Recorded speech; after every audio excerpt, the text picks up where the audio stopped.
Hi, my name is Mike Splash. I'm Senior Hydrogeologist at the Dragon Corporation.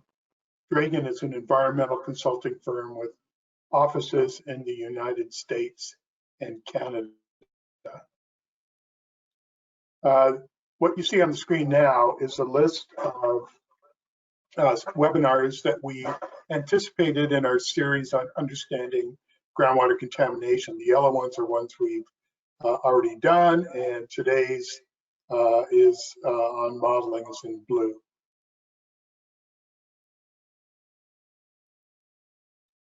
So far in this series of webinars, we have discussed how we use documents and data, that is field and lab data, to understand a site. The groundwater modeling part combines this information and data, synthesizes it into a conceptual site model, and we use that as a tool to answer what-if questions. So I'd like to take a moment here and allow you to keep going or keep with us on this. You'll not learn how to run a groundwater model here today. However, you may learn something about evaluating a groundwater model report. Models can come in all sorts of shapes and sizes. This is a simple physical model to demonstrate the porosity of a clean sand versus a clay sand. On the left, I've got golf balls kind of representing what a clean sand would be, and on the right, I've added the pore space being filled with clay represented by split peas. So a simple model is good if it brings about a meaningful understanding of a problem. Today, our main topics will be: what is a groundwater model? What's the groundwater modeling process? And we'll use a real case study to help with explaining the modeling process. So what is a groundwater model? Groundwater model is a simplified representation of a groundwater situation used to explain the past, corroborate the current, and/or predict the future. And a model can answer questions like: how did that happen? Who's responsible for this? What will happen if we, and how long will it take to? And if you have a good model, you'll get answers to these questions that you can use. That'd be great. Otherwise, you're in trouble. So what is a numerical groundwater model? Groundwater model can be as easy as an equation. This is the Tice equation that's used for evaluating well responses to pumping. That's been around and in use since the 1930s, I believe. An analytical model is one that can be used to solve simple problems with equations, and often is in a spreadsheet form. And then a numerical model is for more complex problems and requires specialized computer codes that distribute parameters throughout the modeled area. So these are the modeling steps you need to look at when you're reviewing a model. First step is define the objectives of your model. There are lots of different things you can do. You can say if you're looking at a water supply, if we add another well, will that be enough to supply the community without causing problems? If we add another well, will we dry out a stream? Who is responsible for the groundwater contamination? Why is the groundwater level falling? Are there enough wells to capture the contamination plume? When will the contamination reach the wells? What will concentration be at a well in 30 years? And there's all sorts of other things that you can pose as questions for the model. The second step is develop a conceptual site model. This is very important because it takes all of the data and information you have and summarizes, for example, the geology, the hydraulic properties, how water can move through the soil and rock, pumping, recharge, boundary conditions. Models have spatial limitations, so the edges you need to define by equations. Those are called boundary conditions. And your model depends to a great deal on how good your conceptual model is. And over the years, I've ran into a number of bad examples. This first one is a site that I worked on where somebody had created a model where there was a release from a manufacturing facility at the tip of the yellow arrow.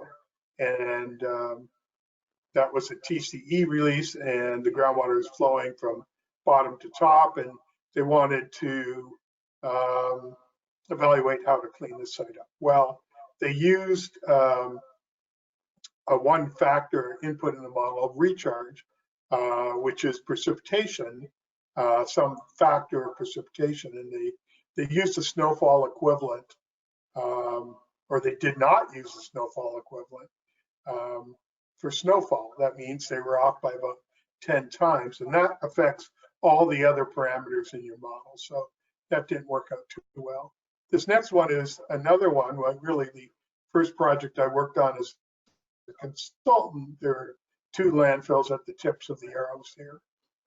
And the regulators assumed that there were holes in the aquitard, the clay soil under the landfill on the north side, the top yellow arrow. And they did that in their model in a lawsuit.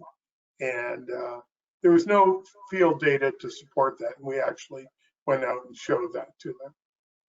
And then finally, I don't have a figure for this, but worked on a project early in my career on the cranberry bogs in New Jersey, and there was TCE in the groundwater, and they wanted to look at how far the TCE would go. And the model that was being used showed that it all ended up in a cranberry bog. Well, when they went and got field data beyond the cranberry bog, they found TCE. So again, if the model doesn't fit the observations, it's not a good conceptual site model. So the third thing you need to do is select the model code. There's lots of questions to consider here. Is it groundwater flow, where you say you might just want to know about water levels, or flow and transport? Do you want to know about how far contaminants will move? Are you looking at dissolved contaminants or separate phase like we see in this picture? Or are you looking at unsaturated flow above the water table? How do you want to simulate dissolved chemical movement? The easiest is advection. That's the way that particles are just moving with the groundwater flow. And we use a particle tracking code for that. Or advection and dispersion, where you can actually see a plume develop in 3 dimensions and you can follow concentrations, but that's a much more intensive endeavor. So how many dimensions are important and why? Do you have 1 dimension, 2 dimensions, or 3 dimensions? The one we're going to show you later is a 3-dimensional model where you're concerned about vertical variations in where the plume is, as well as aerial variations. But if the aquifer is thin, for example, you only need 2 dimensions. Is it steady state or transient? Do the factors in your model change with time? Like, does pumping start or change during the modeling period? Or are there changes in recharge rates that might come about by pavement and development, parking lots, or contributions to rivers? Do they change with time? Do you want to use a numerical or analytical code? Well, if you have uniform conditions in hydrogeology and time, an analytical model, which is simpler, might be useful. But if you have a complex problem, you probably want to go with the numerical model. And which product will serve you best? I like to use models that are readily acceptable by the court or the regulator. And some of these are the ones that are developed by the US Geological Survey and the US EPA. And that saves you the effort of having to defend the model that you're using, the code that you use in your project. So we're going to look at a case study to go over the remaining modeling steps. And this is a site in Kansas. The town is Salina, Kansas, and it's a former Strategic Air Command base and Air Force base in the 1950s and 1960s mostly. And they used lots of solvents, and they use that to clean planes and also parts of planes. And there are 11 groundwater plumes, mostly TCE. There's some PCE and carbon tetrachloride at this. So when we were looking at this model, we were developing a conceptual site model, which involved things that we call hydrostratigraphic cross sections that show the distribution of the geology. In this one, you see this section is covering many thousands of feet in distance. The darker color is a clayey soil. The yellow is aquifer. Those are the parts that really transmit the water readily. And the white at the bottom is bedrock. And we also are showing concentrations of chemicals and the water table in this case. The second figure, this is a conceptual site model, part 2, I suppose you could say. And this is showing those same plumes in a aerial sense. And you can also see the groundwater contours and the groundwater flow arrows on this map. So that's another part of the question. And here's our very, very simplified representation of the hydrogeology for most of the plumes. And in this, we're starting with very thin soil in the west over bedrock, and the soil progressively thins to the east. And there are sand lenses that progressively get more connected going to the east or the right. And we always keep this in mind when we're developing our computer simulation. So what were the examples at this, or sorry, the objectives? The objectives at this site were to determine where the TCE plumes would go without intervention. If nothing were done, what would happen? And also, we also used the model to help us plan to capture the plumes, to treat the groundwater, and to re-inject the groundwater into the aquifers. So the model code we used was a numerical flow model because it was complex. We used ModFlow for groundwater flow. It's a USGS model. We used three dimensions because we were looking at vertical and aerial changes. Steady state because things would not change during the running of the model, and mod path for particle tracking for transport to simplify the transport model process. So next in the fourth step, we did the model design. The first part is to discretize the model, and that means overlaying a grid on a conceptual model. There's all sorts of rules that you have to follow for this. And then you assign values to each cell in the grid, things like hydraulic conductivity, that's how easily water can move in the soil, the thickness of the cell or the soil, recharge where the water is coming in, like from precipitation and that sort of thing, to each interior cell in the model. And then we define the boundary conditions. The boundary conditions are on the edges of the model, and that's because we can't run the model out into infinity. In some cases, we can use natural boundaries like we see in the black, which are streams in this case. But in other places, like on the left side and the bottom side, we're using equations to simulate what we think the flow should be. That's a boundary condition. On the bottom figure, you see that we have 5 layers above the bedrock, in competent bedrock in this site, and that's row 76. So you can see it's very complex. And then we can add things like wells that are taking water out of the system. You can see the color coding in the cross section. The yellow are the most permeable soils. That's where the city wells are. And as you go to the left, you've got less permeable soils. So next step is to run the model and to calibrate, to observe values and then adjust the values within reasonable limits. Reasonable meaning, have you observed these values in your field work, or is it reasonable within the literature? So you can see the water level contours, which we have contoured using a post processor from the model. And this shows that groundwater flows from the southeast to the southwest to the northeast.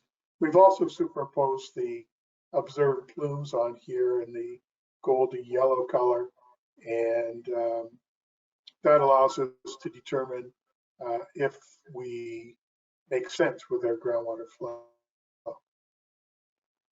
So the next step is to calibrate the model, and you can look at your calibration in several ways. This first one compares observed groundwater levels on the x-axis, the horizontal axis, to the modeled values at those locations on the vertical axis. The different colors represent different layers in the model. And you can see that there's a good linear relationship here. That means that it's a good calibration.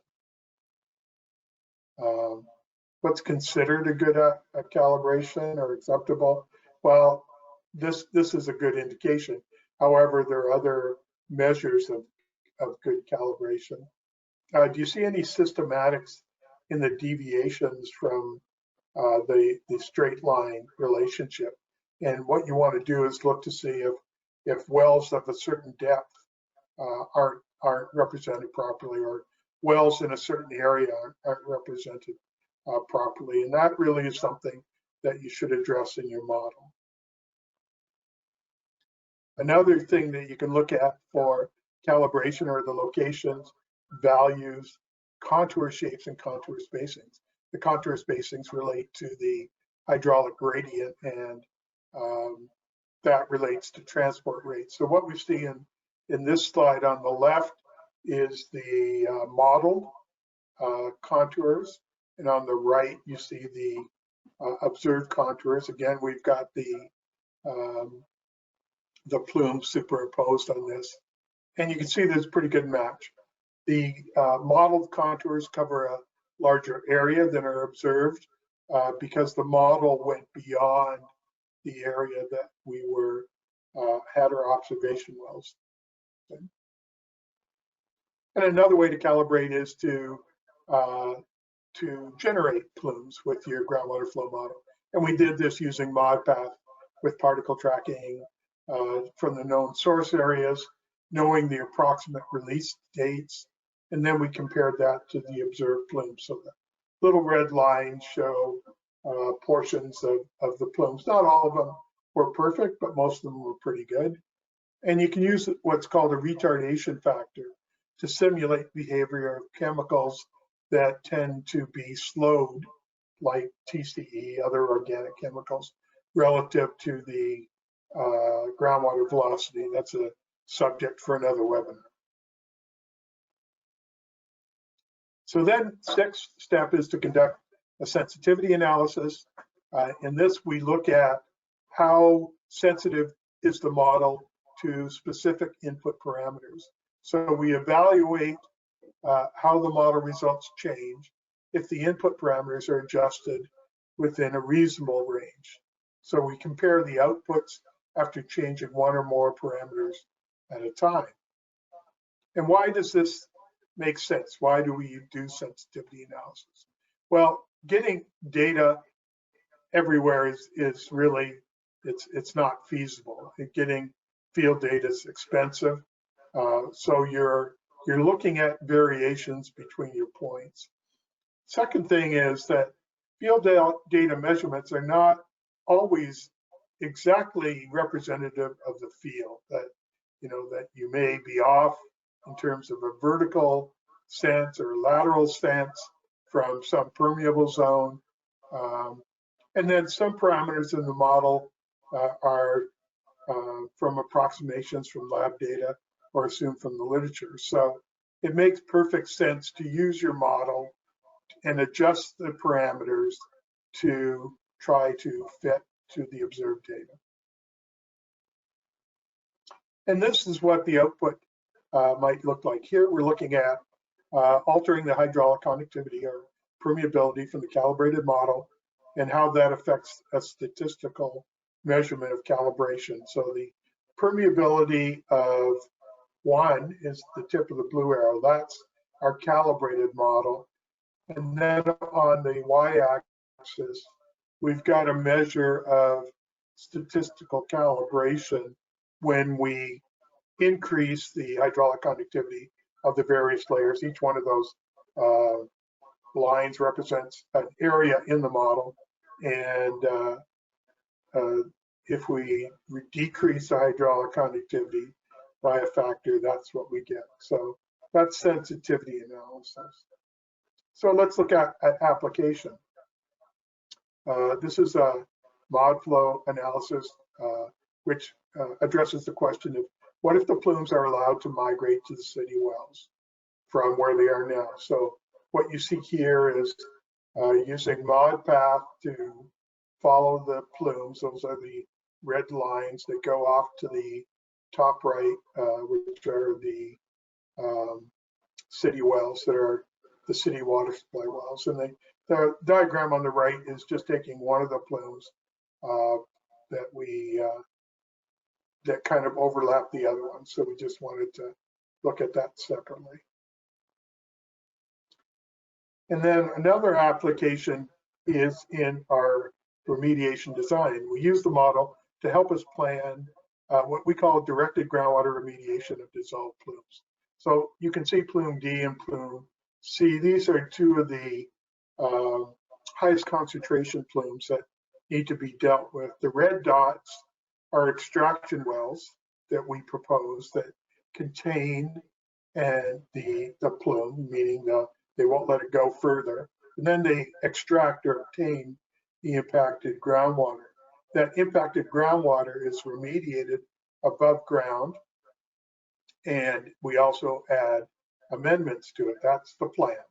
And then the plan is to re-inject the treated amended water, the blue dots, to force the impacted water to the extraction wells, the red dots, and to hurry up the remediation. And then we can move the wells around with time to optimize remediation time. So that's what we plan to use the wells for. And this is one iteration of that planning sequence. So 3 takeaways from reading modeling reports. And overall, modeling reports can look very impressive, but looks aren't everything. You have to make sure that the model is representative and gives you good information. Are the fundamentals acceptable? Is the conceptual site model reasonable? Is the code appropriate? Is the design good? Does the modeling process include all the right steps? Did they look at calibration? Did they look at sensitivity analysis? And how did those turn out? And then the modeling results versus observations. Are they reasonable? Does the model reflect reality? So that's it for this webinar. If you want to know about other webinars, please contact Alan Hahn, and his email address is given here, or you can contact me. My email address is at the bottom. Thanks again.